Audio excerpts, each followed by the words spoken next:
Hello दोस्तों, नमस्कार। कैसे हो? बिंदास एजुकेशन यूट्यूब चैनल पर आप लोगों का स्वागत है। तो आइए दोस्तों, आज मैं सामान्य विज्ञान का कुछ ऑब्जेक्टिव क्वेश्चन लेकर उपस्थित हूँ। तो बिना देरी किए हुए स्टार्ट करते हैं। तो आज का पहला क्वेश्चन है कि भार का मात्रक कौन नहीं है। भार का मात्रक कौन नहीं है? 4 ऑप्शन दिया है। पहला न्यूटन, दूसरा किलोग्राम, तीसरा दोनों, चौथा ऑप्शन है इनमें से कोई नहीं। तो इसका सही आंसर हो जाएगा ऑप्शन ए, न्यूटन जो है भार का मात्रक नहीं है। दूसरा है, बल का प्रयोग किस में परिवर्तन लाने के लिए किया जाता है। जो बल का प्रयोग है वो किस में परिवर्तन लाने के लिए किया जाता है। तो पहला ऑप्शन दिया है वस्तु की गति में, दूसरा कार्य में, तीसरा क्रिया में, यानी दोनों में, यानी वस्तु की गति में और कार्य में। डी नंबर ऑप्शन है इनमें से कोई नहीं। तो इसका सही आंसर ऑप्शन सी हो जाएगा। क्रिया में जो है, यानी कि वस्तु की गति में परिवर्तन के लिए बल का प्रयोग किया जाता है और कार्य में भी परिवर्तन के लिए किया जाता है। अगला क्वेश्चन है कि तरल घर्षण को कम करने का सही आकृति है। तरल जो घर्षण होता है उसको कम करने का सही आकृति क्या है।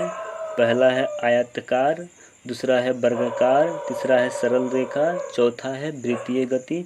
तो इसका सही आंसर हो जाएगा ऑप्शन डी, वृत्तीय गति हो जाएगा। आइए दोस्तों, नेक्स्ट क्वेश्चन देखते हैं। अगला क्वेश्चन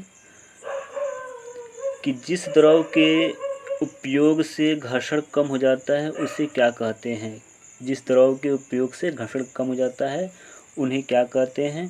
तो पहला ऑप्शन दिया है विरूपित द्रव, दूसरा ऑप्शन दिया है स्नेहक द्रव, तीसरा ऑप्शन है कार्य रूपी द्रव, चौथा दिया है तरल द्रव।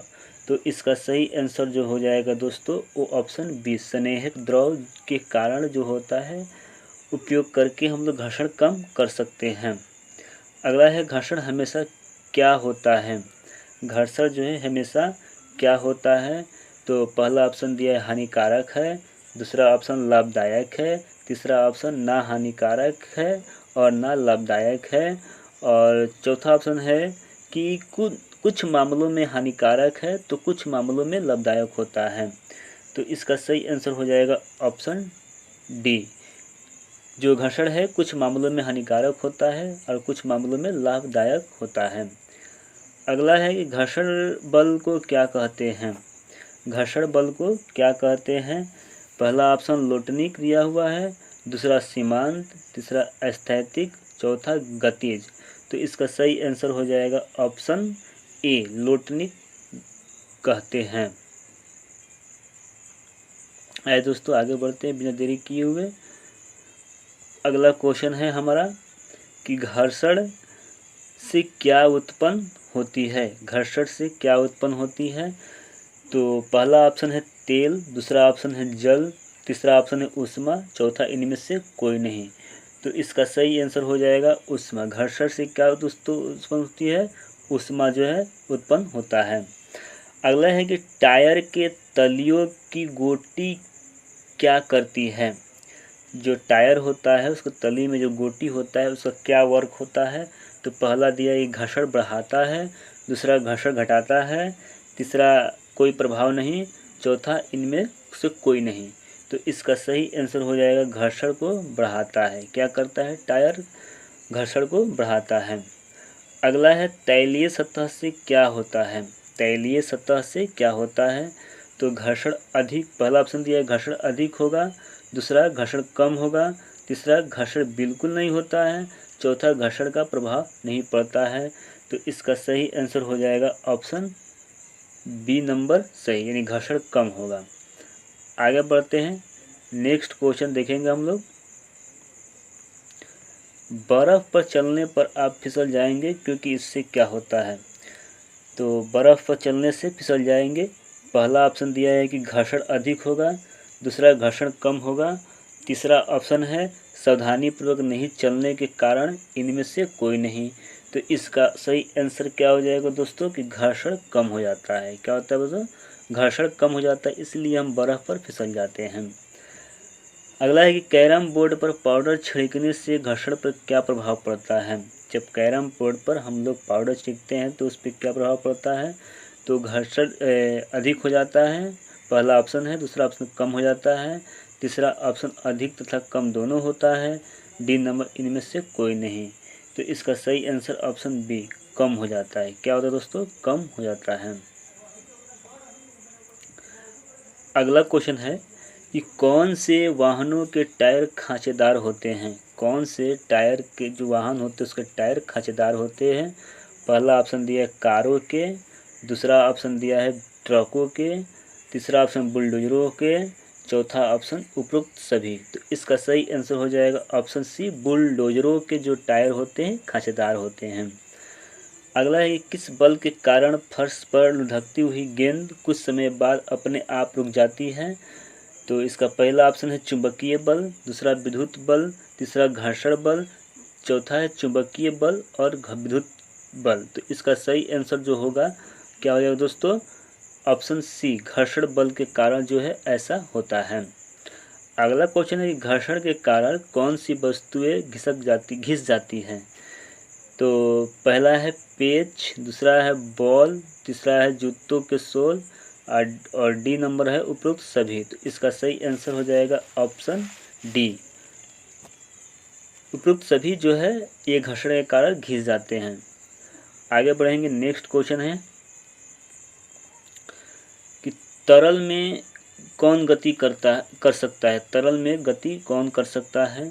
तो पहला ऑप्शन दिया हुआ है मछलियाँ, दूसरा ऑप्शन है पक्षी, तीसरा मछलियाँ और पक्षी, चौथा ऑप्शन कोई नहीं।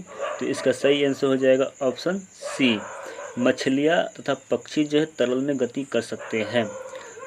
अगला क्वेश्चन है कि घर्षण बल किस पर निर्भर करता है। घर्षण बल किस पर निर्भर करता है। तो पहला ऑप्शन है वस्तु की आकृति, दूसरा है तरल की प्रकृति, तीसरा है वस्तु की आकृति और तरल की प्रकृति, ऑप्शन डी नंबर है कोई नहीं। तो इसका सही आंसर ऑप्शन सी, वस्तु की आकृति और तरल की प्रकृति पर डिपेंड करता है। अगला क्वेश्चन है कि जब एक वस्तु किसी दूसरी वस्तु के पृष्ठ पर लुढ़कती है तो उसकी गति के प्रतिरोध को क्या कहते हैं। जब कोई वस्तु किसी दूसरी वस्तु के पृष्ठ पर लुढ़कती है तो उसकी गति के प्रतिरोध को क्या कहते हैं। पहला ऑप्शन दिया है लोटनी घर्षण, दूसरा दिया स्थैतिक घर्षण, चौथा दिया सी घर्षण और चौथा दिया है कर्षण घर्षण।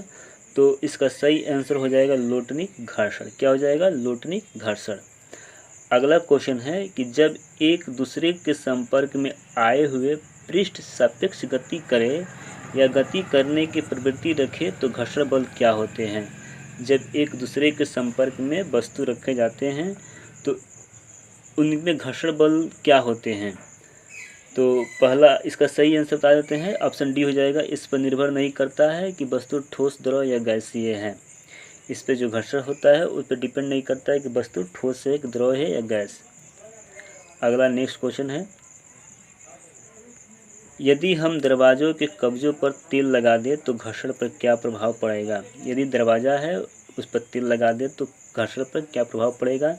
तो पहला ऑप्शन दिया बढ़ जाएगा, दूसरा ऑप्शन कम हो जाएगा, तीसरा ऑप्शन बिल्कुल समाप्त हो जाएगा, चौथा अपरिवर्तित रहेगा। तो इसका सही आंसर ऑप्शन बी हो जाएगा, कम हो जाएगा।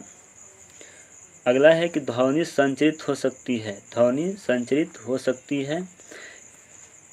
पहला ऑप्शन केवल ठोसों में, दूसरा चढ़ने केवल द्रवों में, तीसरा केवल वायु या गैसों में और डी नंबर ठोसों, द्रव तथा गैसों में। तो इसका सही आंसर हो जाएगा ऑप्शन डी, ठोसों, द्रवों तथा गैसों में। अगला क्वेश्चन है अप्रिय ध्वनि को क्या कहते हैं। अप्रिय ध्वनि को क्या कहते हैं। पहला ऑप्शन है संगीत, दूसरा ऑप्शन शोर, तीसरा ऑप्शन बल, चौथा इनमें से कोई नहीं। तो इसका सही आंसर हो जाएगा ऑप्शन बी, शोर। अब अगला क्वेश्चन लास्ट क्वेश्चन है आज का कि आवर्त काल का मात्रक कौन है। तो इसका सही आंसर हो जाएगा ऑप्शन सी, यानी सेकेंड जो है काल का मात्रक होता है। थैंक यू दोस्तों, आज के लिए इतना, फिर कल मिलेंगे, तब तक के लिए धन्यवाद।